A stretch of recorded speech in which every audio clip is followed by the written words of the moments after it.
अस्मद्गुरुभ्यो नमः। श्रीमान् वेंकटनाथार्य कवितार्किककेसरी वेदान्ताचार्यवर्यो मे सन्निधत्तां सदा हृदि गुरुभ्यस्तत्गुरुभ्यश्च नमो वाकमधीमहे गुणीमहे तदर्थाद्यं दम्पती जगदाम्पती विशेषरूपेण श्रियैः सर्वपरिश्रयैः विधातुं दीर्घमात्मानं देवकर्तव्ये स्वयं शुक्लां रसनोदनं ध्यायेत् सर्वविघ्नोपशान्ते विघ्नं विघ्नं विश्वक्षेत्रमाश्रये हरिओं तत्र श्री गोविंद गोविंद गोविंद अस्य श्री भगवतः महापुरुषस्य विष्णोराज्ञा प्रवर्तमानस्य आद्य ब्रह्मणः द्वितीयपदार्थे श्री श्वेतवराहकल्पे वैवस्वतमन्वन्तरे कलियुगे प्रथमे पादे जम्बूद्वीपे भारतवर्षे भरतखण्डे शकाब्दे मेरोः दक्षिणे पार्श्वे अष्टवर्तमाने व्यावहारिके प्रभवादीनां षष्ठसंवत्सराणां मध्ये श्रीक्रोधिनामसंवत्सरे उत्तरायणे वसन्तऋतौ चैत्रमासे शुक्लपक्षे प्रतिपद्यां शुभतिथौ पौर्णवासर अश्विनीनक्षत्रयुक्तायां शुभनक्षत्रशुभयोगशुभकर्ण एवं विशेषणविशिष्टायाम् अस्यां शुभतिथौ श्रीभगवदाज्ञा श्रीमन्नारायणप्रीत्यर्थं श्रीमहालक्ष्म्या श्रीमहाविष्णोः वक्षस्थलनित्यनिवासिन्याः समस्त ऐश्वर्यदेवतायाः सर्वमङ्गलदेवतायाः महालक्ष्म्याः दिव्यसन्निधौ अद्य सार्धमाननूतनसंवत्सराद्यवसरे युगादिपर्वदिनाङ्गत्वेन राजराष्ट्राभिवृद्ध्यर्थं लोकक्षेमार्थं नवग्रहप्रीत्यर्थं अष्टाविंशतिनक्षत्रदेवता प्रीत्यर्थं मेषादि 12 राशि अधिपति अनुग्रह सिद्ध्यर्थं लोकक्षेमार्थं पञ्चाङ्गपठनाख्यं कर्म करिष्ये। भगवतो बलेन भगवतो वीर्येण भगवतस्तेजा भगवतकर्मणा भगवतकर्म करिष्यामि। भगवतो वासुदेवस्य भगवानेव स्वरीयाम्यस्वरूपस्थितिप्रवृत्तिस्वशेषेण अनेन आत्मना तारागुरुप्रयोगाय परमगुरुग्रन्थमस्ति स्वशेषपूर्वकं पञ्चाङ्गपठनाख्यं कर्म भगवान् तस्मै प्रीतये स्वयमेव कारयति। तिथिवारनक्षत्र योगकर्ण पञ्चाङ्गदेवताभ्यो नमः। आदित्यादिनवग्रहदेवताभ्यो नमः। अष्टाविंशतिनक्षत्रदेवताभ्यो नमः। मेषादि 12 राशि अधिपति देवताभ्यो नमः। तिथिवारनक्षत्रयोगकर्ण पञ्चाङ्गदेवताभ्यो नमः। ध्यायामि ध्यानरूप्यामि आवाहयामि आत्मसमर्पयामि समस्तोपचारां समर्पयामि। మన హైందవ సంప్రదాయంలో పాల్గొన మాసం అమావాస్య అయిన తర్వాత మరుసటి రోజైన చైత్రమాసం శుక్లపక్షం మొదటి రోజైన పాఠ్యమితి దినాడు యుగాది పండుగను మనం జరుపుకుంటాము. ఈ యుగాది పండుగ నాడు దేవాలయాల్లో వెళ్ళి దైవ దర్శనం చేసుకొని పంచాంగ శ్రవణం చేసేట్లయితే అనేక విధములైనటువంటి శుభ పరంపరలు ఏర్పడతాయనేటువంటి సంప్రదాయం ఉన్నది. వారు ఉదయం లేవగానే తైలాభ్యంజన స్నానం చేసి నూతన వస్త్రములను ధరించి ఈ ఉగాది పచ్చడి అంటే మామిడికాయ పులుపు, అందులో కొద్దిగా చింతపండు, దాని తర్వాత ఉప్పు, బెల్లం, మిరియాలు, నారపలుకులు, సొంటి పొడి, ఈ వేప పువ్వు ఇవన్నీ వేసి 6 రుచులు మధుర ఆమ్ల లవణ కటు తిక్త కషాయం అనే షడ్రసోపేతమైనటువంటి ఒక రసాన్ని తయారు చేసి దాన్ని భగవంతుడికి నివేదన చేసి మనం ఈరోజు స్వీకరించాలి. తద్వారా ఏమిటంటే జీవితంలో సుఖాలు వస్తాయి, కష్టాలు వస్తాయి, సంతోషం వస్తుంది, దుఃఖం వస్తుంది, లాభం వస్తుంది, నష్టం వస్తుంది. అయినప్పటికీ అన్నిటినీ సమానంగా స్వీకరిస్తాము అనే విధముగా చేదు, కారం, ఉప్పు, పులుపు, తీపి ఈ విధంగా 6 రుచులను మనం భగవంతుడికి నైవేద్యం చేసి దాన్ని మనం స్వీకరిస్తాం. ఉదయం ఇక్కడ భక్తులకంతా పంచడం జరిగింది ఉగాది పచ్చడి. దాని తర్వాత మధ్యాహ్నం ఇంట్లో భగవంతుడికి ఈ ఉగాది పోళీలు చేసి నైవేద్యం పెట్టడం అనేది సంప్రదాయంలో ఉంది. ఎంతమంది చేశారో తెలియదు, కానీ పోళీలు నైవేద్యం చేయాలి భగవంతుడికి. పాయసం పోళీలు నైవేద్యం చేసి దాన్ని ప్రసాదంగా స్వీకరించి సాయంత్రం పూట వచ్చి సాయం సంధ్యా సమయంలో భగవద్ దర్శనం చేసుకొని భగవత్ సన్నిధిలో ఈ పంచాంగం చదవడం వినాలి అనేటటువంటిది సంప్రదాయంలో ఉన్నది. శ్రీ కళ్యాణ గుణావహం విభుహనం పుష్పప్ర లోకావహం ఆయుర్వేద ఉత్తమం ఉపకరం పంచాంగం ఆకర్ణ్యత అని ఈ పంచాంగం యొక్క ఫలం. గంగాస్నాన విశేష పుణ్యఫలం ఓనాడ తుల్యం రుణ ఆయుర్వేద ఉత్తమం ఉపకరం పంచాంగం ఆకర్ణ్యత. పంచాంగంలో ఈ పంచాంగం అంటే ఏంటంటే 5 అంకములు కలిగినటువంటి రోజు మనకి. ప్రతిరోజు ఒక తిథి, ఒక వారం, ఒక నక్షత్రం, ఒక యోగం, ఒక కరణం ఉంటుంది. తిథులు పాఠ్యం నుంచి పౌర్ణమి వరకు 15, శుక్లపక్షం. కృష్ణపక్షంలో మళ్ళీ పాఠ్యం నుంచి అమావాస్య వరకు 15 తిథులు. దీంట్లో అమావాస్య నాడు చంద్రుడు పూర్తిగా కనిపించడు, కానీ 16వ కళ ఆకాశంలో ఉంటుంది. మళ్ళీ పాఠ్యం నాటి నుంచి ఒక్కొక్క కళగా పెరుగుతూ ఉంటుంది శుక్లపక్షం వరకు. అట్లాగే కృష్ణపక్షంలో ఒక్కొక్క కళ తగ్గుతుంది ఎవరికి? చంద్రుడికి. కాబట్టి మనం చంద్రుడికి 15 కళలు వృద్ధి కావడం, 15 కళలు క్షీణం కావడం అనేది ఉన్నది. దాన్ని బట్టి తిరుగులు మనకు ఏర్పడతాయి. అదేవిధంగా నక్షత్రాలు అశ్విని నక్షత్రం వరకు నుంచి రేవతి నక్షత్రం వరకు 27 నక్షత్రాలు ఉన్నాయి. ఒక్కొక్కరు ఒక్కొక్క నక్షత్రంలో పుట్టి ఉంటారు, కానీ నక్షత్రాలు 28. ఎట్లా అంటే అభిజిత్ నక్షత్రం అని ఒకటి, ఉత్తరాషాఢ చివరి భాగం, శ్రవణ నక్షత్రానికి పూర్వ భాగం, ఈ రెండింటి సంధి, దాన్ని అభిజిత్ నక్షత్రం అని అంటాం. అట్లాగే ఒక్కొక్కరు ఒక్కొక్క లగ్నంలో పుట్టి ఉంటారు. ఇప్పుడు ఇవాళ మీనరాశిలో సూర్యుడు ఉన్నాడు.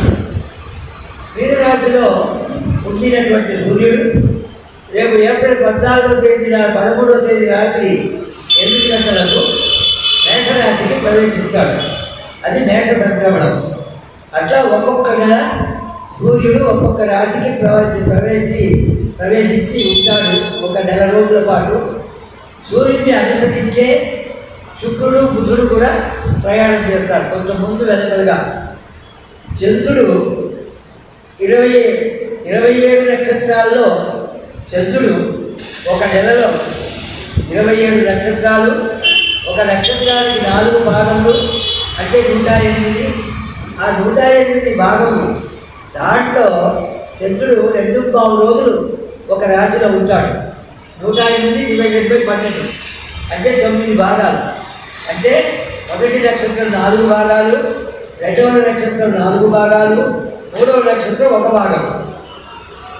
అశ్విని 4 పాదములు, భరణి 4 పాదములు, కృత్తిక 1, ఇది మేషరాశి. మళ్ళీ కృత్తికలో 3 భాగాలు, రోహిణిలో 4 భాగాలు, మృగశిరలో 2 భాగాలు, ఇది వృషభ రాశి. మృగశిరలో 2 భాగాలు, దాని తర్వాత ఆరుద్రాలో 4 భాగాలు, పునర్వసులో 3 భాగాలు, మిథున రాశి. ఇట్లా ఒక్కొక్క రాశిలో చంద్రుడు 2.5 రోజుల ప్రకారం ఉంటాడు. ఆ విధంగా ఒక నెలలో 27 రోజుల్లో చంద్రుడు ఒక ట్రిప్పు అన్ని నక్షత్రాలకు 12 రాశులు తిరుగుతాడు. అట్లాగే శని ఒక రాశిలో 2.5 సంవత్సరాలు ఉంటాడు. కాబట్టి 12వ రాశిలో, 1వ రాశిలో, 2వ రాశిలో శని ఉన్నప్పుడు ఏలినాటి శని అంటాం. ఏలినాటి శని అంటే 7.5 సంవత్సరాలు. కాబట్టి శని ఒక రాశిలో 2.5 సంవత్సరాలు ఉంటాడు. అట్లాగే రాహుకేతువులు ఒక రాశిలో 18 నెలలు అంటే సంవత్సరం. ఒకసారి రాహు అక్కడి నుంచి బయలుదేరి మళ్ళీ అక్కడికి రావడానికి 18 సంవత్సరాలు పడుతుంది. అట్లా 12 రాజులు తిరిగి రావడానికి. అట్లాగే గురుగ్రహం ఒక రాశిలో 1 సంవత్సరం పాటు ఉంటాడని. కాబట్టి ఇప్పుడు మేషంలో ఉన్నాడు ఎవరు? గురువు. కృత్తికా నక్షత్రం మొదటి పాదంలో ఉన్నాడు. కృత్తికా 2లో ప్రవేశించినప్పుడు వృషభ రాశిలో గురువు ప్రవేశిస్తాడు. అది ఎప్పుడంటే మే 1వ తేదీ.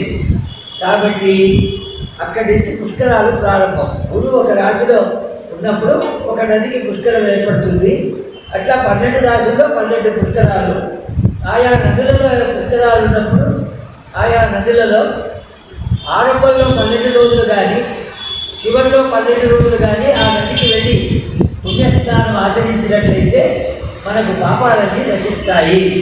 కాబట్టి ఈ సంవత్సరం గురుగ్రహం అంటే బృహస్పతి మేషరాశి నుంచి వృషభ రాశికి మే 1వ తేదీ ప్రవేశిస్తున్నాడు. ఇట్లా ప్రతి సంవత్సరంలో కూడా ఇప్పుడు మన దేశానికి నాయకులు ఎట్లాగో మనకు పంచాంగంలో కూడా కొన్ని గ్రహాలకు కొన్ని ఆధిపత్యాలు ఇవ్వబడతాయి. ఒకడు రాజుగా ఉంటాడు, ఇంకొకడు మంత్రిగా ఉంటాడు, ఇంకొకటి సేనాపతిగా ఉంటాడు, ఇంకొకడు ఏంటంటే పశుపాలకుడుగా ఉంటాడు, ఇంకొకడు గ్రామాధిపతిగా ఉంటాడు, ఇంకా ఆయన గణితం లెక్కలు చేసేవాడుగా ఉంటాడు. కరణం పని. ఈ విధంగా మనకు కొంతమంది గ్రహములకు కొన్ని గ్రహములకు ఒక్కొక్క ఆధిపత్యం అనేది ఇవ్వబడుతుంది. దాన్ని బట్టి ఫలితాంశం ఉంటుంది. ఉగాది పండుగ ఏ వారం అయితే వాడు రాజు. అట్లాగే మేష సంక్రమణం ఏ రోజైతే ఆ రోజుకు అధిపతి అయిన వాడు మంత్రి. ఈసారి మనకు మేష సంక్రమణం 13వ తేదీ రాత్రి 8 గంటలకు కాబట్టి అది శనివారం అయింది. శని వచ్చి మంత్రి. రాజు ఎవరు అని అంటే అంగారకుడు. ఇవాళ మంగళవారం కాబట్టి మంగళవారంలో ఉండేటువంటి అంగారకుడు ఈరోజు ఉగాది పండుగ నాడు ఉన్నాడు. కాబట్టి ఈ అంగారకుడు రాజుగా ఉంటాడు ఈ సంవత్సరానికి. అదేవిధంగా శనివారం సౌరమానం అయింది కాబట్టి వాడు మంత్రిగా ఉంటాడు. ఈ విధంగా కొన్ని ఆధిపత్యాల వల్ల సాధారణంగా లోకల్లో జరిగేటటువంటి ఫలితాంశాలు. అదేవిధముగా ఒక్కొక్క రాశి వారికి ఏ గ్రహాలు ఎక్కడెక్కడ ఉన్నాయో ఆదాయం ఎంతనో వ్యయం ఎంతనో ముందుగానే చెప్పబడుతుంది. జనరల్గా మనకు లెక్కలు చేసేటప్పుడు వ్యాపారంలో ఆదాయం ఖర్చు ఎలా సంవత్సరం ఆఖరిలో చేస్తాం. కాబట్టి దాన్ని ఫైనాన్షియల్ ఇయర్ అని అంటాం. జనరల్గా ఈ ఉగాది ఎప్పుడు మనకు మార్చి ఏప్రిల్ నెలలో వస్తుంది కాబట్టి ఇంగ్లీష్ వాడు కూడా లెక్కల కోసమని financial year April to March అని పెట్టుకున్నారు. వాళ్ళు అంటే మన శాస్త్రాన్ని అనుసరించే వాళ్ళు పెట్టుకున్నారు. లేకపోతే వాళ్ళకి సంవత్సరం ఎప్పుడు జనవరిలో ప్రారంభం కాబట్టి జనవరి టు డిసెంబర్ అని పెట్టుకోవచ్చు. అట్లా పెట్టుకోలే, ఏప్రిల్ టు మార్చ్ అని పెట్టుకున్నారు. ఎందుకు? మన ఈ గ్రహాలు కూడా ఏప్రిల్ టు మార్చే, ఉగాది నుంచి ఉగాది వరకు. కాబట్టి ఇప్పుడు ఈ ఫైనాన్షియల్ ఇయర్లో ఎవరెవరికి ఏ రాశి వాళ్ళకి ఎంత ఆదాయం ఉంటుంది, ఎంత ఖర్చు ఉంటుంది, ఇవన్నీ తెలియజేసేటటువంటిది పంచాంగం. ఇప్పుడు ఫలితాంశాలు చూద్దాం. యుగాది అంటే భగవంతుడు ప్రళయకాలంలో వటపత్రశాయి అయి ప్రళయ సముద్రంలో కృష్ణుడుగా ఉండి నారాయణుడు అక్కడి నుంచి సృష్టిని ఆరంభం చేసినట్టుగా లెక్క. ఆ సృష్టి ఎప్పుడు ఆరంభింపబడింది అంటే ఉగాది నాడే ఆరంభింపబడింది. అందుకే శ్వేత వరాహకల్పే వైవస్వత మన్వంతరే కలిగే మృగపాదే అని మనం సంకల్పం చేసుకుంటాం. ఈరోజే యుగాది నాడే భగవంతుడు సృష్టిని ప్రారంభం చేశాడు. ఎందుకు? నిన్నటి వరకు చీకటి ఉండింది. ప్రళయం అంటే చీకటి, పాండ్యమి నాడు వెలుగు ప్రారంభం. కాబట్టి సృష్టి ఆరంభం ఈరోజు జరిగింది. కాబట్టి మన ఉగాది పండుగను మనం చేసుకుంటాం. యుగము అంటే 2. ఏ 2? ఉత్తరాయణం దక్షిణాయనం అనే 2, శుక్లపక్షం కృష్ణపక్షం అనేటువంటి 2, దాని తర్వాత రెండు నెలలుగా ఉండేటటువంటి ఋతువులు 6 ఋతువులు 6 ఋతువులు 2 నెలలుగా ఉంటాయి. పగలు రాత్రి అనేది 2, దాని తర్వాత 12 గంటలు ఉదయం 12 గంటలు రాత్రి. ఇప్పుడు గడియారంలో 24 గంటలకి 24 కాదు, 1 నుంచి 12 వరకే ఉంటుంది. మళ్ళీ 12 తర్వాత మళ్ళీ 1 నుంచి 12 ఉంటుంది. అంటే పగలు 12 రాత్రి 12 అన్నట్టుగా. అదే విధంగా మనకి ఏమిటంటే ఒక సర్కిల్ తీసినట్టయితే దానికి డిగ్రీస్ 360 డిగ్రీస్ 360 డిగ్రీలకు ఒక సర్కిల్. ఒక గీత తీస్తే 90 డిగ్రీస్, ఇంకో గీత అడ్డగా తీస్తే 90, మళ్ళీ కిందికి 90, లెఫ్ట్ సైడ్ 90. కాబట్టి 4 పక్కల తూర్పు, దక్షిణం, పడమర, ఉత్తరం 4 వైపులా 4 గీతలు తీసినట్లయితే సెంటర్ తీసి అది 90 డిగ్రీస్ ఉంటుంది. 490 360. కాబట్టి ఒక సర్కిల్ అంటే మనకు 360. అదేవిధంగా సంవత్సరానికి ఇంగ్లీష్ ప్రకారం 365 366 రోజులు వచ్చినా మనకు పంచాంగ ప్రకారం 360 రోజులే. ఎందుకు అని అంటే 30 తిథులే కదా. 30 తిథులకు ఒక నెల, 12 నెలలు, 12 కూడా 36, 360 డిగ్రీస్. కాబట్టి ఈ విధంగా మనకు కలుగుతుంది. ఒక సంవత్సరం 22 రోజులు ఎక్కువ వస్తుంది, ఒక సంవత్సరం 9 రోజులు తక్కువ వస్తుంది, ఒక సంవత్సరం 18 రోజులు ఎక్కువ వస్తుంది, ఒక సంవత్సరం 12 రోజులు ఎక్కువ తక్కువ వస్తుంది. ఈ విధంగా వచ్చి 30 నెలల తరువాత అధిక మాసం వస్తుంది. ప్రతి 30 నెలల తరువాత ఒక అధిక మాసం వస్తుంది. అధిక మాసం వచ్చినప్పుడు మాత్రం రోజులు ఎక్కువ అవుతాయి.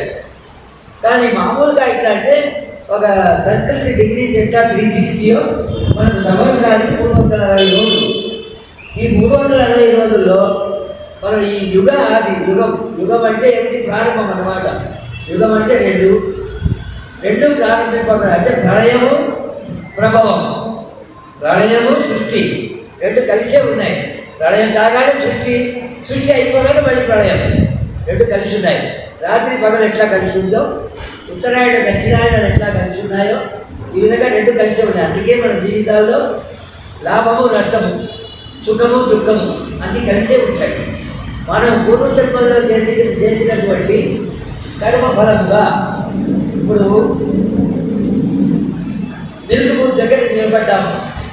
ఒక 10 మంది నిలబడ్డారు అంటే మనం వచ్చేటప్పటికి ఏమవుతుంది? ఆ 10 మంది జరగాలి, అయిన తర్వాతనే మన దాంట్లో వస్తుంది. అట్లాగే మనం చేసినటువంటి పుణ్యము పాపము ఎన్ని పుణ్యాలు చేసామో ఎన్ని పాపాలు చేసామో తెలియదు. 10 పుణ్యాల తర్వాత ఒక పాపం రావచ్చు, 10 పాపముల తర్వాత ఒక పుణ్యం రావచ్చు. ఆ సిరీస్ని బట్టే మనకు ఫలం అనేది లభిస్తుంది. చాలామంది మనం బాధపడతాం దేవుడి దగ్గరికి వచ్చి, స్వామి నాకు జీవితాంత కష్టమేనా అని. జీవితాంత కష్టం కాదు. కష్టం అనేది ఒక క్షణమే వస్తుంది, దాని ఎఫెక్ట్ మాత్రం జీవితాంతం ఉంటుంది. ఇప్పుడు యాక్సిడెంట్ అంటాము, వాడు రోజు కింద పడడు, ఒక పూట కింద పడతాడు, ఆ బాధ తగ్గడానికి కొద్ది రోజులు పడుతుంది. అట్లాగే మనకి ఏ దుఃఖమైనా ఒక్క క్షణంలో కలుగుతుంది. దాన్ని యాక్సిడెంట్ అంటాం. అంటే అనుకోకుండా మనకు తెలియకుండా జరగడం, యాక్సిడెంట్గా జరిగే ఇన్సిడెంట్ అది. అట్లాగే మంచి ఫలం కూడా ఎట్లా, ఇప్పుడు ఇవాళ ఒక లాటరీ టికెట్ కొన్నాము, మనకు తెలియదు, ₹1 పెట్టి లాటరీ టికెట్ కొన్నాము, 100 టికెట్లు కొన్నాము. 100లో 100 మనకు ప్రైజ్ రాదు, ఒకటి వస్తే వస్తుంది. 1,00,000 మంది కొన్నారు, 1,00,000 మందిలో 1 వస్తుంది. ఆ 1కి ఎప్పుడు వస్తుంది అంటే రాత్రి ప్రింట్ అవుతుంది. సాయంత్రం పూట మహాలక్ష్మి కాబట్టి రాత్రి 12 గంటలకు ప్రెస్లో ఆ ఫలం అనేది ప్రింట్ అవుతుంది. నెక్స్ట్ డే మార్నింగ్ వీడికి లక్షాధిపతి కానీ కోటీశ్వరుడు కానీ అయినట్టు మనకు తెలుస్తుంది. అట్లా పుణ్యఫలము కానీ పాప ఫలము కానీ ఒక క్షణమే. భగవంతుడు మనకు ఇవ్వలేదు అంటాం, కానీ అన్నీ ఇస్తున్నాడు. ఇప్పుడు రేపు ₹100 ఖర్చు ఉంది అని అంటే ఇవాళ రాత్రి ₹100 సప్లై చేస్తాడు. మనకు తెలియదు. మనమేమనుకుంటామంటే ఖర్చు మాత్రం కనబడుతుంది, లాభం కనబడుతుంది, ఖర్చు తర్వాత మనకు ఆదాయం మనం అనుకుంటాం. కాదు, ముందు ఆదాయం ఇచ్చి తర్వాత ఖర్చులు ఇస్తాడు. ఇంకో అభిషేకంలో పసుపు కావాలి అంటే నిన్న పసుపు రాదు. ఆ సమయానికి అభిషేకం చేసే సమయానికి ఎవరో ఒకరు తీసుకుని పసుపు అక్కడ పెడతారు. మా గుడిలో జరిగింది ఎన్నోసార్లు. అరటిపళ్ళు ఎంతమంది భక్తులు వస్తే అంతమందికి సరిపడే అరటిపళ్ళే ఉంటాయి.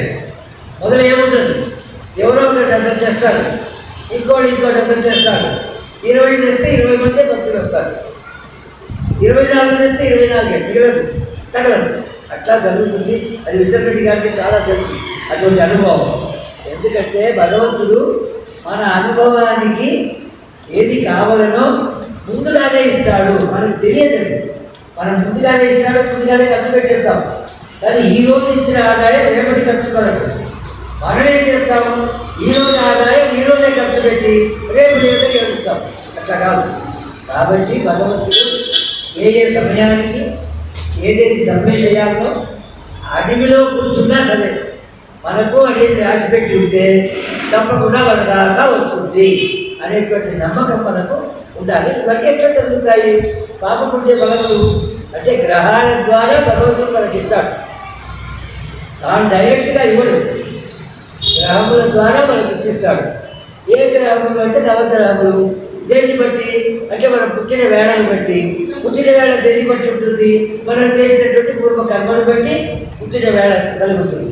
ఆ పుట్టిన వేళ బట్టి జాతకం, జాతకాన్ని బట్టి ఫలం. ఈ విధంగా భగవంతుడు మనకు మంచి కానీ చెడు కానీ అన్నీ క్రమంగా ఇస్తాడు అనేటువంటి నమ్మకంతో మనం జీవించవలసి ఉన్నది. ఈ సంవత్సరం రాజతే పృథివీ సర్వ సతతం వివిధో వృద్ధయః శోభకృత్ వత్సరే వృద్ధి ప్రజాల పశుభిస్తః. ఈ క్రోధినామ సంవత్సరంలో పృథివీ సర్వ రాజతే సతతం, ఎల్లప్పటికీ అనేక విధములైనటువంటి వృద్ధి చేత, డెవలప్మెంట్ వృద్ధి చేత దేశం అనేది ప్రకాశిస్తుంది. ప్రజానాం పశుభిస్తః, ప్రజల చేత పశువుల వృద్ధి, ప్రజల వృద్ధి. ఇది ఈ క్రోధినామ సంవత్సరంలో అనేక రకముల పంటలు సమృద్ధిగా ఫలించి పాడి పశువృద్ధి కలుగుతుంది. అన్ని పంటలకు సరసమైనటువంటి ధరలు కలిగి ఉంటాయి.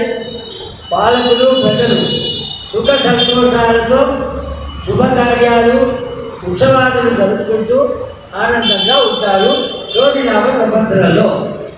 పేరు క్రోధి అని ఉంది కదా. శుభఫలములు అంటే నిన్నటి వరకు శోభకృతి కదా, శుభకృతు శోభకృతు. ఆ శుభము ఎప్పుడైతే శుభకృతి వచ్చిందో అప్పుడు కరోనా పోయింది. శోభకృతి వచ్చింది, అయోధ్య రాముడు ప్రతిష్ఠింపబడ్డాడు. ఈ క్రోధినామ సంవత్సరంలో మన క్రోధి అంటే క్రోధం అని అనుకుంటారు. క్రోధం అంటే కోపం. కోపం మనుషులకు ఉండొచ్చు, కానీ దేశానికి కానీ పాలకులకు కానీ ఉండదు. అందుచేత రాజతే పృథివీ సర్వ సతతం వివిధ వృద్ధయః శోభకృత్ వత్సరే వృద్ధి ప్రజానాం పశుభిస్తః.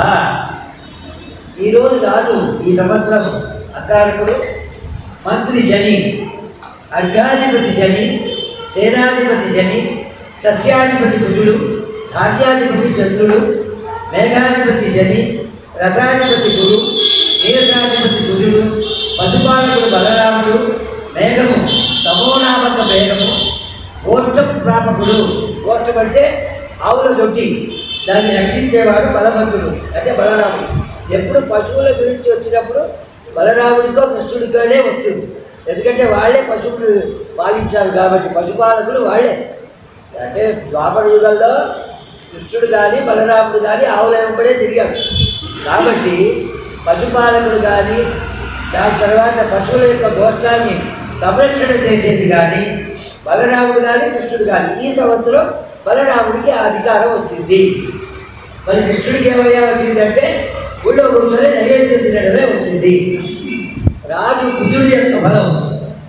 ఈ సంవత్సరం రాజు కుజుడు అయినందువల్ల ఏం జరుగుతుంది? పరిపాలకుల మధ్య పరస్పర విరోధములు కలుగుతాయి.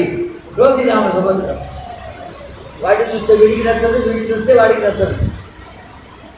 పాతవాడు ఏమంటున్నాడు? మేము అయోధ్యలో రాముడిని ప్రతిష్ఠించాము అంటున్నాడు. కొత్తవాడు ఏమంటున్నాడు, ఆ ఒక్క కారణం చేస్తేనే మేము డెవలప్ చేశామని అంటున్నారు, కానీ ఏమి డెవలప్ కాలేదని కొత్తవాడు అంటున్నాడు. ఈ విధంగా ఒకటి చూస్తే ఒకరికి లోపల ద్వేషం అనేది ఏర్పడుతుంది రోజునామ సంవత్సరంలో. రాజకీయ వైరముల వల్ల మంచి పరిపాలన అనేది లోపిస్తుంది.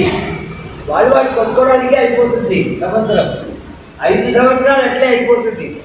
మళ్ళీ మనం వేడి ఓటు వేస్తాం, మనకు ఆ ఓటులో నిలబడ్డవాడు ఎవడో మనకు తెలియదు, కానీ అందరూ ఏదైతే మనం అదే వేస్తాం. కొంతమంది నిలబడ్డవాడి మీద వ్యామోహంతో ప్రేమతో వేస్తారు, కొంతమంది ఆ పార్టీ యొక్క గాలి వాటం ఎట్లా ఉందో దాన్ని బట్టి వేస్తాం. కానీ చివరికి బలం ఏమవుతుందో ఎవరికి తెలియదు. వచ్చిన తర్వాత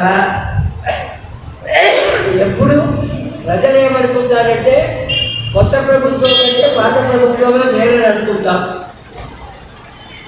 కొత్త వాళ్ళు అధికారులు ఏమనుకుంటారు, వాళ్ళేం లేదు మేమే అర్థం చేస్తున్నామని అంటారు.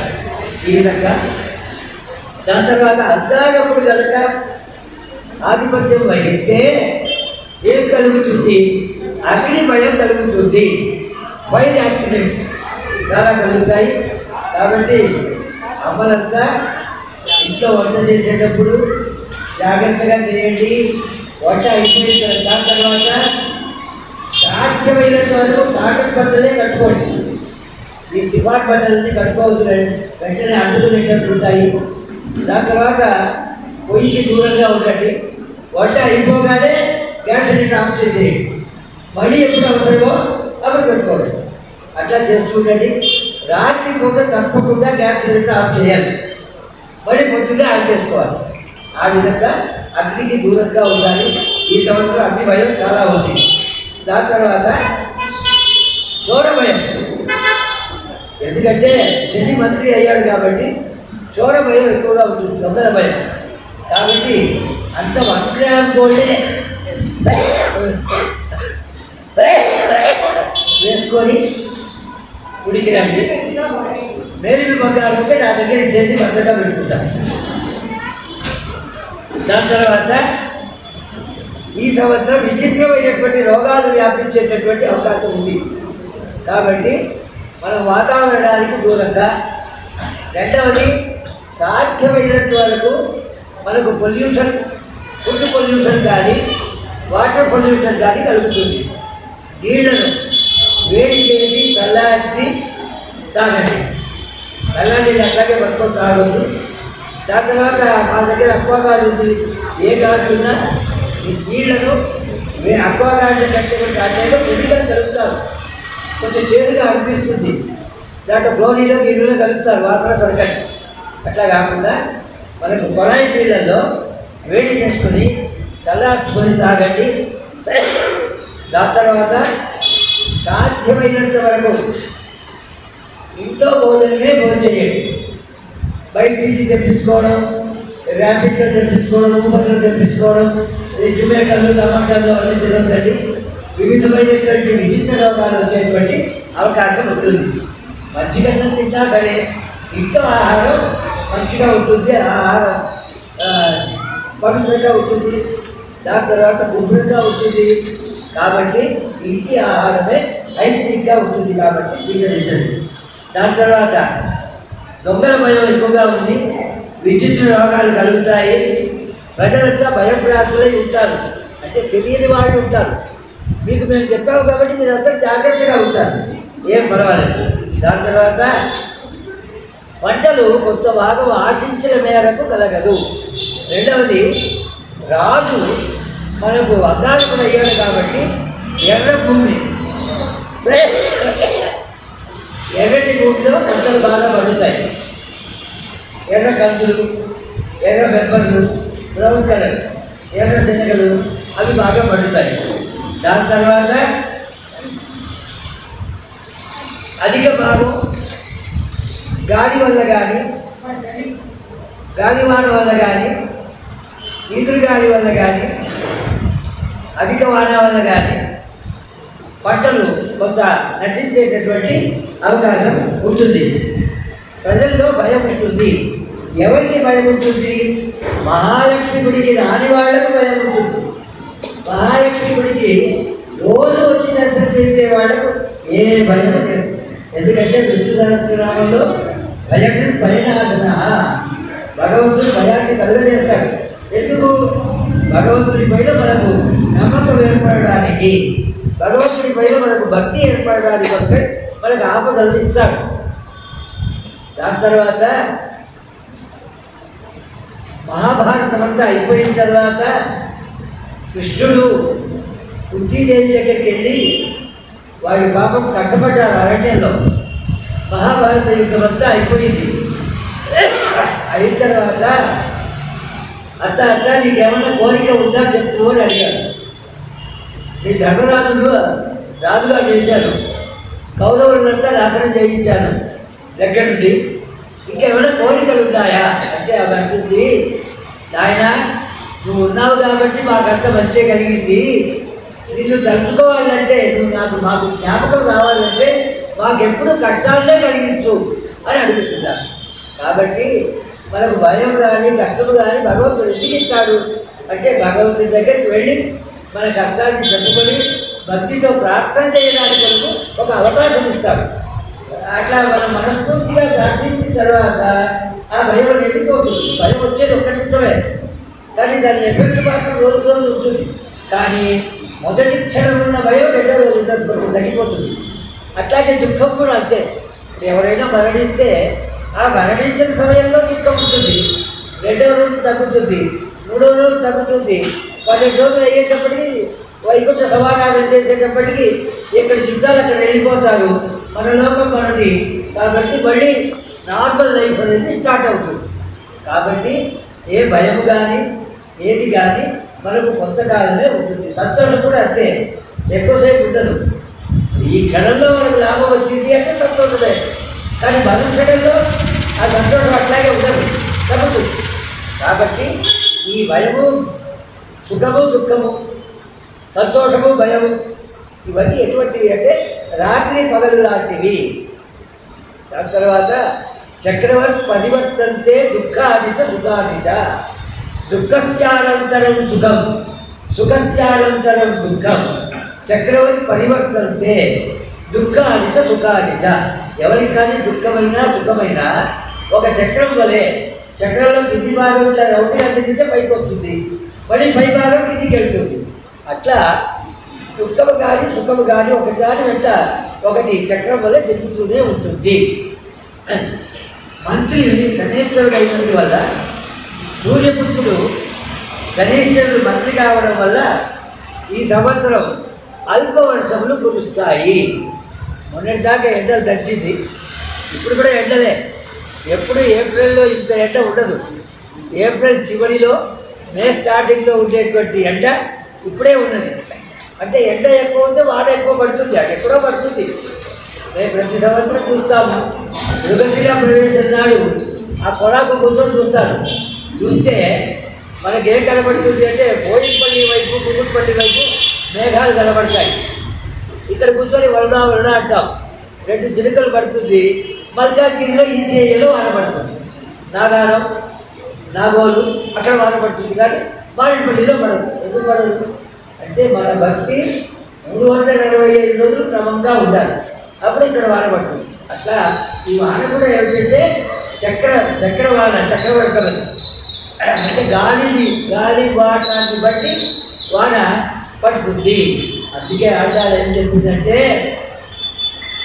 ఆడిమయ్య కన్నా 1:20 4వ భాషలలో అన్ని చోట్ల రాముడి యొక్క బాణం ఎట్లాగైతే అన్ని చోట్ల వ్యాపించిందో, ఒక బాణం వేస్తే మొత్తం వ్యాపించింది. అట్లా శరవర్షం కురిపించాలి, అన్ని చోట్ల వాన పడాలి, అందరూ సుఖపడాలి. 10 రోజులకు ఒక వాన పడాలి, ఒక నెలకు 3 వానలు పడాలి. అది మనకేమిటంటే సుభిక్షమైనటువంటి కాలము అని శాస్త్రాలు చెప్తూ ఉన్నాయి. అట్లా వానలు మనకు క్రమంగా పడాలి. కానీ ఇక్కడ శనీశ్వరుడు, శని భగవాన్ మంత్రి కావడం చేత కొన్ని చోట్ల అల్ప వానలు కురుస్తాయి. దాని తర్వాత శని ఏం చేస్తాడు? బుద్ధిని చెడగొడతాడు. కేతు ఏం చేస్తాడు? బుద్ధిని చెడగొడతాడు. తద్వారా ఏమవుతుంది, ప్రజలు పాపకర్మల్లో దిగుతారు. పాపకర్మలు దిగితే వాళ్ళకి బుద్ధి నశించిందంటే ఏం చేస్తున్నారో తెలియదు. పాపకర్మ ఒక్క క్షణమే, ఆ ఒక్క క్షణంలోనే పాపాలు చేస్తాడు. దాని ఫలితాన్ని జీవితాంతం అనుభవిస్తాడు. మనోవ్య ఒక తప్పు జరిగింది అని అంటే తప్పు జరిగేది ఒక క్షణమే, కానీ అది మనసును తొలగించింది అంటే జీవితాంతం మనోవ్యధ అనేది ఉంటుంది. కాబట్టి పాపకర్మలకు లోనవుతారు. శని మంత్రి కావడం వల్ల జాగ్రత్తగా ఉండండి.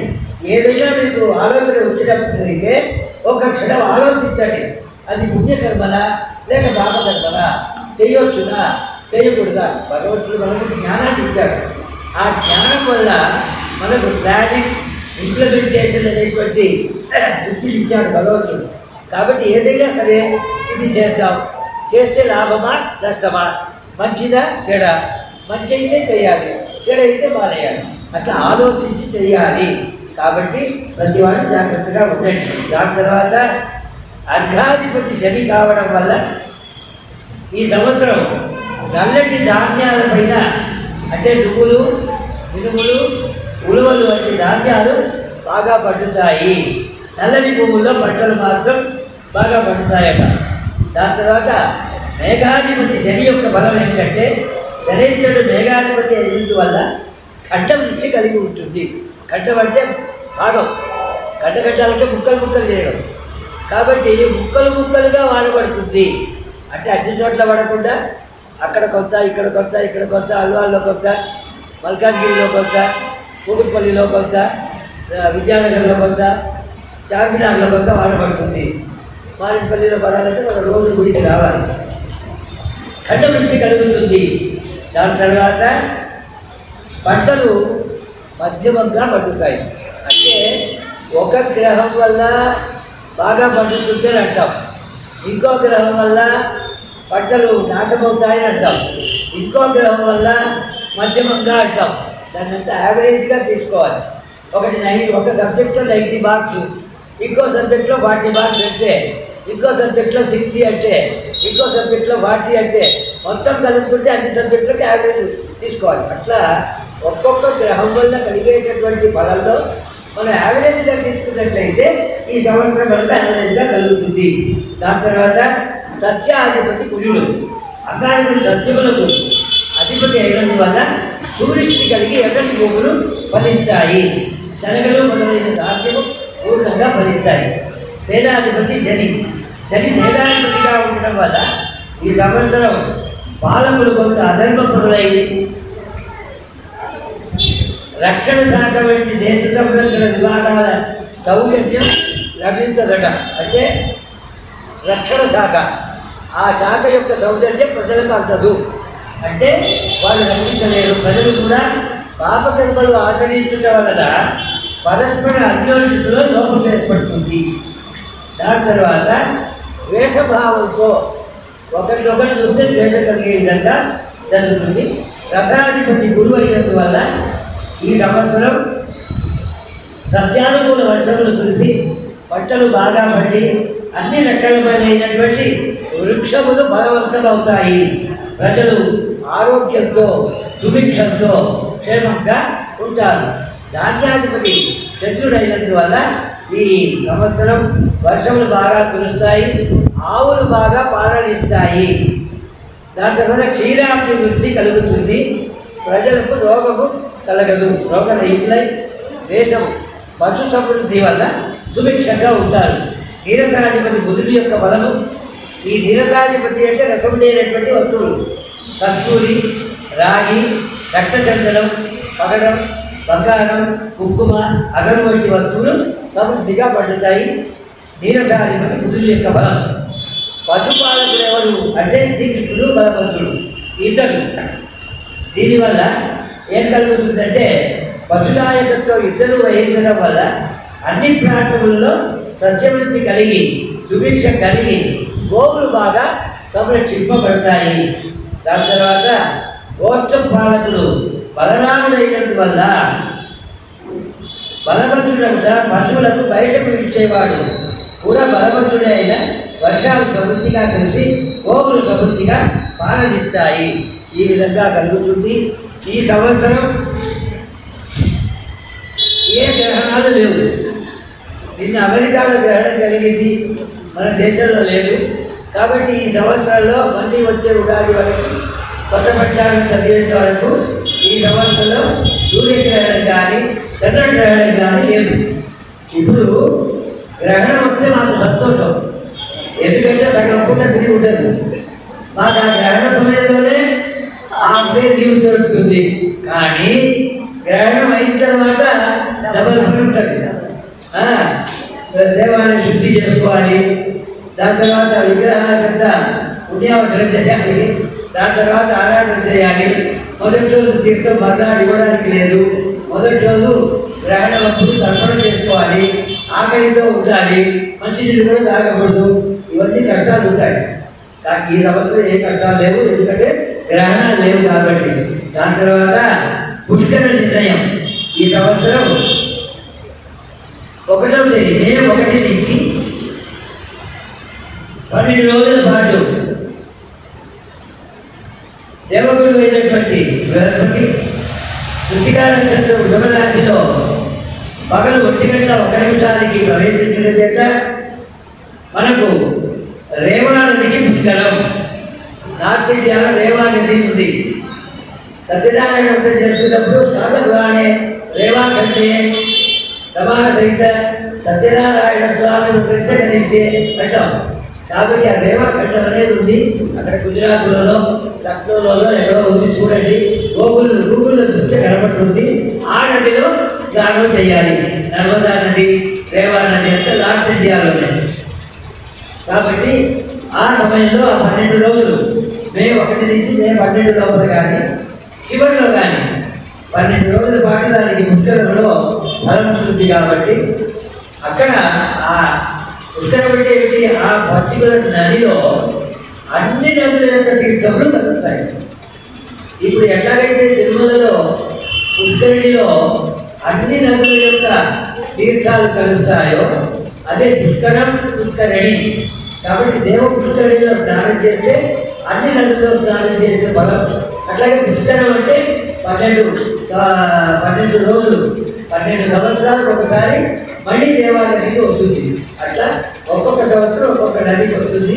ఎప్పుడు ఏ నదికి వస్తే అప్పుడు ఆ నదిలో స్నానం చేయడం, పోయిన వాళ్ళ పేరిట తర్పణాలు చేయడం, దానాలు చేయడం, అన్నదానం చేయడం, వస్త్రదానం చేయడం, ఇవన్నీ చేయాలి. చేస్తే అనేక విధమైన పాపములు నశించి పుణ్యఫలాలు కలుగుతాయి అని చెప్తూ ఉంది. గురుగ్రహం వృషభ రాశిలో పుష్కరం ఉండడం చేత ఏం కలుగుతుంది అంటే దాంట్లో వెలలు నిలకడగా ఉంటాయి. అంటే స్టాండర్డ్గా ఉంటాయి, ధరలు ఎక్కువ తక్కువ లేకుండా. వైశాఖ ఆశ్వీజ మాసములందు స్త్రీలకు అనారోగ్య బాధ కలుగవచ్చును. వైశాఖ మాసం నెక్స్ట్ మంత్, ఆశ్వీజ మాసం అంటే మనకు ఉత్తరాయణంలో 2వ నెల, దక్షిణాయనంలో 2-3వ నెల. అప్పుడు అనారోగ్య బాధలు కలుగుతాయి. గృహంలో పరస్పర విరోధం కలిగే అవకాశం ఉంది. కాబట్టి విరోధం కలిగే అవకాశం ఉంది కాబట్టి విరోధం చేసుకోవద్దు. భార్యాభర్తలు ఇద్దరి మధ్యలో భార్య ఏమన్నా 2 మాటలంటే భర్త అక్కడి నుంచి వెళ్ళిపోవాలి ఒక 10 నిమిషాలు. మళ్ళీ లోపలికి వస్తే శాంతమైపోతుంది. అట్లా భర్తకు ఒకవేళ భార్య మీద కోపం వస్తే అక్కడి నుంచి వెళ్ళిపోవడం, భార్య వెళ్ళిపోవడం, అప్పుడు 10 నిమిషాలు. దాని ద్వారా ఏమవుతుంది, విరోధానికి అవకాశం ఉండదు. అంటే కోపం వస్తే వీళ్ళు 2 అంటే వాళ్ళు 4 అంటారు, వాళ్ళు 4 అంటే వీళ్ళు 8 అంటారు. ఇట్లా వాగ్వాదం జరుగుతుంది. కాబట్టి కోపం వచ్చినప్పుడు ఎవరిపైన ఎవరికి కోపం వచ్చిందో వాళ్ళు 10 నిమిషాలు అక్కడి నుంచి వెళ్ళిపోతే ఆ కోపం తగ్గుతుంది, విరోధాలు రాకుండా ఉంటాయి. మా నాయనగారు అనేవాళ్ళు ఏమిటంటే, మూగ భార్య చెవిటి భర్త సూపర్ సంతానం అన్న. ఎందుకంటే భార్య మూగది కాబట్టి మాట్లాడలేదు. ఒకవేళ ఆమె తిట్టినా వీడు చెవుడు కాబట్టి వినిపించదు. కాబట్టి అనుకూలంగా దాంపత్యం ఉంటుంది అని అనేవారు. కాబట్టి అట్లా ఉండాలి. ఎందుకంటే కోపం అనేది వస్తుంది. సంసారంలో ఒడిదుడుకులు ఉంటాయి, కష్టనష్టాలు ఉంటాయి, కాన్వర్సేషన్ ఉంటుంది, అభిప్రాయ భేదాలు ఉంటాయి. ఇప్పుడు మన వేళ్ళలో చేతిలో వేళ్ళు ఎట్లా వ్యత్యాసంగా ఉందో అదేవిధంగా అభిప్రాయాలు కూడా మనిషికి వేరువేరుగా ఉంటాయి. కానీ ఆయన రెండు అభిప్రాయాలు కూర్చొని ఆలోచించి ఏది మేలైతే చేయాలి. అంతేగాని ఈగో పనికిరాదు. భార్య చెప్పింది నేను వినాలా అని, భర్త చెప్పింది నేను వినాలా, నేను భర్త కంటే ఎక్కువ సంపాదించుకున్నా, వాడి కంటే ఎక్కువ చదువుకున్నా, ఈ ఈగోల వల్లనే ఇప్పుడంతా అనేక సంసారాలు తల్లిదండ్రుల మాటలు లేకుండా ఉద్యోగాలు చేసే దగ్గర, చదువుకునే దగ్గర ప్రేమలు ఏర్పడి ఇష్టానికి పెళ్లి చేసుకొని దాని తర్వాత కాన్వర్సేషన్ ఎక్కువై ఈగో ఎక్కువై డైవర్స్ దాకా పోతున్నాయి. అట్లా కాకుండా తల్లిదండ్రులు ఎప్పుడు దగ్గరుండి పిల్లల్ని రక్షిస్తూ ఉంటారు. కాబట్టి ఈ విధంగా ఉన్నట్లయితే బాగుంటుంది. దాని తర్వాత ఈ సంవత్సరం గురుమౌఢ్యమి మే 3 నుంచి జూన్ 2వ తేదీ వరకు గురుమౌఢ్యమి. దాని తర్వాత శుక్రమౌఢ్యమి ఏప్రిల్ 28 నుంచి జూలై 11 వరకు. అంటే ఆ సమయంలో శుభకార్యాలు చేయడు. గురువు కానీ శుక్రుడు కానీ అస్తమించినప్పుడు, అస్తమించడం అంటే ఏమిటి? వాళ్ళ పక్క సూర్యుడు ఉండడం. గురువు పక్కన కానీ శుక్రుడి పక్కన కానీ సూర్యుడు ఉంటే వాళ్ళ పవర్ గ్రహించేస్తాడు. ఇక అప్పుడు వాళ్లకు ఏం జరుగుతుంది? కోమా స్టేజ్ లాగా ఉంటుంది. బుద్ధి పని చేయరు, వాళ్ళు ఫలాన్ని ఇవ్వరు. దాన్ని మౌఢ్యం అంటారు. 3 అంటే ఏమిటి? తెలివి లేని వాడు అని అర్థం. అట్లా మౌఢ్యమి అంటే మూసుకుపోయే బుద్ధి. కాబట్టి గురు మౌఢ్యమి, శుక్ర మౌఢ్యంలో ఏ శుభకార్యాలు చేయరు. ఈ విధంగా ఉంటుంది ఈ సంవత్సరం. దాని తర్వాత ఆదాయ వ్యయాలు.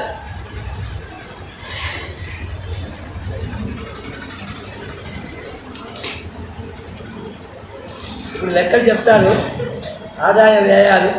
కాబట్టి అందరూ జాగ్రత్తగా ఉండండి. వ్యయం ఎక్కువ అయ్యేవాళ్ళు వ్యయం ఎక్కువ చేయకండి, చూసి చేయండి.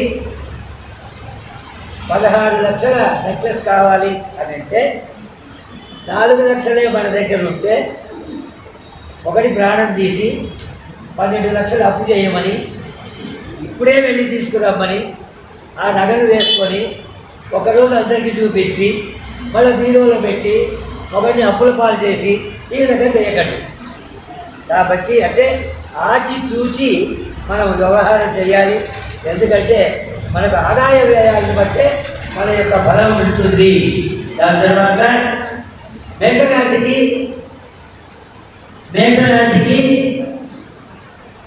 వృశ్చిక రాశికి అధిపతి అంగారకుడు, వాడే ఆదాయాడు. కాబట్టి 8 ఆదాయం 14 ఖర్చు. ఇంచుమించు 85% ఖర్చు ఎక్కువ. కాబట్టి ఎక్కువ ఖర్చు చేయకుండా చూసుకోండి. వృషభ రాశి, తులారాశి 2 ఆదాయం 8 ఖర్చు. వాడు కూడా జాగ్రత్తగా ఉండాలి. అప్పులు చేసి మరీ ఖర్చు పెట్టండి, ఉన్న దాంట్లో తట్టుకోండి.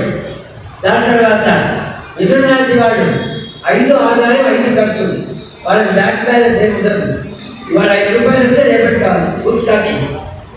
దాని తర్వాత కర్కాటక రాశికి చంద్రుడు అధిపతి, 14 ఆదాయం ఖర్చు 2. కాబట్టి ఎవరికైతే ఖర్చు ఎక్కువగా ఉన్నదో వాడు కర్కాటక రాశి వాళ్ళ దగ్గరికి వెళ్ళి అప్పు అడిగితే తప్పకుండా దొరుకుతుంది. ఒక అడ్రస్ చెప్పాలి కాబట్టి కర్కాటక రాశి వాళ్ళని అడిగితే, అంటే మనము సమయానికి ఎవరో అప్పు అడుగుతాం, వాళ్ళ దగ్గర దొరకదు. ఒకరి దగ్గర అడుగుతాం, అయ్యో నిన్ననే అడుగుతా ఎవరో తీసుకెళ్ళాలని అంటాడు. ఇంకొకరి దగ్గరికి వెళ్తాం, రేపు రావయ్యా ఇస్తాను అంటాడు. అట్లా కాకుండా నువ్వు అడిగావు కదా, ఎప్పుడు అడగలేదు కదా, ఇంకో ఇస్తా అని వెంటనే ఇచ్చేవాడు కర్కాటక రాశి వాళ్ళు. కాబట్టి మిగతా రాశి వాళ్ళు, కంచుల రాశి వాడు వాళ్ళ దగ్గర వెళ్ళదు. దాని తర్వాత సింహరాశి, సూర్యుడి అధిపతి, 2 ఆదాయం 14 ఖర్చు. వాళ్ళు జాగ్రత్త ఉండాలి. కన్యారాశి వాళ్ళకి 5, 5. తులారాశి వాళ్ళకి 2, 8. వృశ్చిక రాశి వాళ్ళకి 8, 14. ధనురాశికి, మీన రాశికి 11 ఆదాయం 5 ఖర్చులు. ధనుసు రాశి వాళ్ళు, మీన రాశి వాళ్ళు, కర్కాటక రాశి వాళ్ళు వాళ్ళ దగ్గర డబ్బులు ఉంటాయి. మిగతా వాళ్ళు ఎవరైనా కనబడితే స్నేహితులు, చుట్టాలు మీకు అప్పు కావాలంటే ముందు ఇది ఏ నక్షత్రం, ఏ రాశి అడగండి. ఆ నక్షత్రం ఆ రాశి అంటే రేపు వస్తానమ్మా ఇంకో పని ఉందని చెప్పండి. నెక్స్ట్ డే వెళ్ళండి, అప్పుడు దొరుకుతుంది. దాని తర్వాత మకర రాశి, శని అధిపతి, 14 ఆదాయం 14 ఖర్చు, వాళ్ళ దగ్గర ఏముండదు. అదే విధంగా మిథున రాశికి, దాని తర్వాత మకర రాశికి, కుంభరాశికి వాళ్ళకు ఆదాయం ఎంతో ఖర్చు అవుతుంది. మీన రాశికి 11 ఆదాయం ఖర్చు 5. కాబట్టి ధనుసు రాశి, మీన రాశి, కర్కాటక రాశి వీళ్ళ దగ్గరే ఖర్చు ఎక్కువగా ఉంటుంది. జాగ్రత్తగా ఉండండి. ఎవరు పడితే వాళ్ళకు గ్యారంటీ లేకుండా అప్పులు ఇవ్వకండి.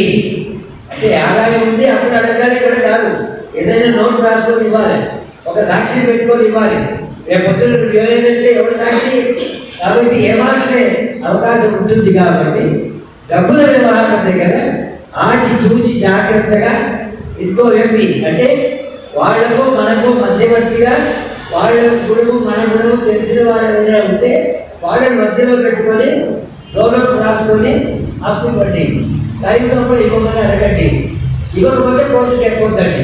దాని ముందే జాగ్రత్త పడాలి. కాబట్టి ఈ ఆదాయ వ్యయములు ఇప్పుడు చెప్పబడాలి. ఈ విధంగా యావరేజ్గా తీసుకున్నట్లయితే రాహు ఈ సంవత్సరం అంతా మీనంలో ఉన్నాడు, కేతువు కన్యా రాశిలో ఉన్నాడు. దాని తర్వాత శని కుంభరాశిలో ఉన్నాడు సంవత్సరం అంతా తన సొంత ఇంట్లో. కాబట్టి గురువు మేషరాశిలో ఉన్నాడు. ఇప్పుడు మే 1వ తేదీ వృషభ రాశికి వెళ్తాడు. ఈ సంవత్సరం అంతా వృషభ రాశిలోనే ఉంటాడు. కాబట్టి వృషభ రాశిలో కనుక గురువు ఏ రాశిలో గురువు ఉన్నా సరే ఆ రాశి వాళ్ళకి ప్రమోషన్ చేత కానీ, ఒక ఉద్యోగాన్ని వదిలిపెట్టి ఇంకో ఉద్యోగంలో చేరడం కానీ, లేదా ఒక ఇల్లును వదిలిపెట్టి ఇంకో ఇంటికి పోవడం కానీ స్థల మార్పిడి ఏర్పడుతుంది. అది ఉద్యోగంలో కావచ్చు, గృహం అంటే ఇంటి ప్రకారం కావచ్చు. ఒక ఇంట్లో ఉంటున్నాము, స్థానచలనం, దాని తర్వాత స్థానచలనం అనేది ఏర్పడుతుంది. జాగ్రత్తగా ఉండండి. ఈ విధంగా యావరేజ్గా తీసుకున్నట్లయితే శని సొంత ఇంట్లో ఉన్నాడు, ఏం ప్రమాదం లేదు. దాని తర్వాత గురువు వృషభరాశిలో ఉన్నాడు. గురువు దేవగురువు, శుక్రుడు రాక్షస గురువు, ఇద్దరు గురువులే. కాబట్టి ఇద్దరు గురువులు ఉన్నప్పుడు ఒక గురువుకి ఇంపార్టెన్స్ ఉంటుంది, ఇంకో గురువుకి ఉండదు. కాబట్టి అట్లా కాకుండా ఇద్దరిని సమానంగా గౌరవించడం. ఆ విధంగా ఒక పోస్ట్లో ఇద్దరు డెప్యూటీలు ఉన్నారంటే ఆ ఇద్దరిలో ఎవరికైనా ఒకటి కాదు, ఇద్దరికి పవర్ ఉంటుంది, ఇద్దరికి మనం వాల్యూ ఇవ్వాలి. ఆ విధంగా గురువు వృషభరాశిలో మేలు చేస్తాడు. దాని తర్వాత అందరికీ గృహయోగము కానీ, వాహన యోగము కానీ, కన్యాదాన యోగము కానీ ఇంట్లో ఈ సంవత్సరం శుభకార్యాలు అధికంగా జరిగేటటువంటి అవకాశం ఉన్నది. శుక్రుడు ఐశ్వర్యం, శుక్రుడికి అటువంటి మహాలక్ష్మి. కాబట్టి లక్ష్మి దగ్గర గురువు వచ్చాడు కాబట్టి ఇప్పుడు అన్ని చోట్ల లక్ష్మీ దేవాలయం ఉండొచ్చు, చాలా తక్కువ, కానీ అదంతా గురుస్థానం కాదు. అన్ని చోట్ల గురుస్థానం ఉండొచ్చు, అక్కడ మహాలక్ష్మి దేవాలయం ఉండదు. ఇది గురుస్థానం ప్లస్ లక్ష్మీ దేవాలయం. కాబట్టి గురు శుక్రుల సమ్మేళనం ఇక్కడ. అంటే ఈ దేవాలయంలో ఆచార్యుల యొక్క మఠం కాబట్టి గురుస్థానం. ఇక్కడ మహాలక్ష్మి ఉంది కాబట్టి శుక్రస్థానం. గురు శుక్రులు ఎక్కడా లేరు, ఇక్కడే ఉన్నారు. కాబట్టి మా గుడికి వచ్చి అమ్మవారిని దర్శించి ఆచార్యుల మార్గదర్శకత్వం తీసుకున్నట్లయితే, దర్శించినట్లయితే మనకు శుక్రరాశిలో ఉన్నటువంటి గురువు యొక్క ప్రభావం చేత అన్ని సత్ఫలితాలు కలుగుతాయి. దేశమంతా గురుక్షంగా ఉంటుంది. యావరేజ్గా తీసుకున్నట్లయితే 80% అందరికీ మేలు కలుగుతుంది. ఎవరైనా సరే భగవంతుడిని నమ్మండి, విధిని నమ్మండి.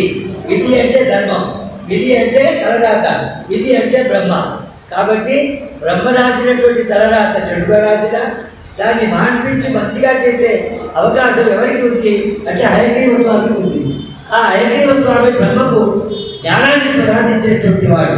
హయగ్రీవుడు ఎవడు? లక్ష్మీనారాయణుడే. కాబట్టి ఇక్కడ లక్ష్మీ ఉంది, నారాయణుడు ఉంటారు. ఇక్కడ లక్ష్మీ దండం పెట్టుకున్నట్లయితే మీకు చెడుగా ఉన్నటువంటి తర్వాత మంచిగా మారుతుంది. విరుద్ధ భూసంఖ్య నిమిత్రమాణ సురేంద్ర చూడావత లాలితాన స్వగత్రి రాజీవ రజకరాణ భూయాత్మసాలో మైనాలో భూయాత్మని. కాబట్టి యావరేజ్గా ఈ సంవత్సరం అందరికీ బాగుంది. ప్రతిరోజు ప్రతి వారం వచ్చేటటువంటి వాడు క్రమం తప్పకుండా దేవాలయానికి రండి, అమ్మవారిని దర్శించండి, అందరూ సుఖంగా ఉంటారు. స్వస్తి ప్రజాభ్య పరిపాలయంతాం న్యాయేన మార్గేణ మహిమహీషా గోబ్రాహ్మణేభ్యో శుభమస్తు నిత్యం. లోకాః సమస్తాః సుఖినో భవంతు. జై శ్రీమన్నారాయణ.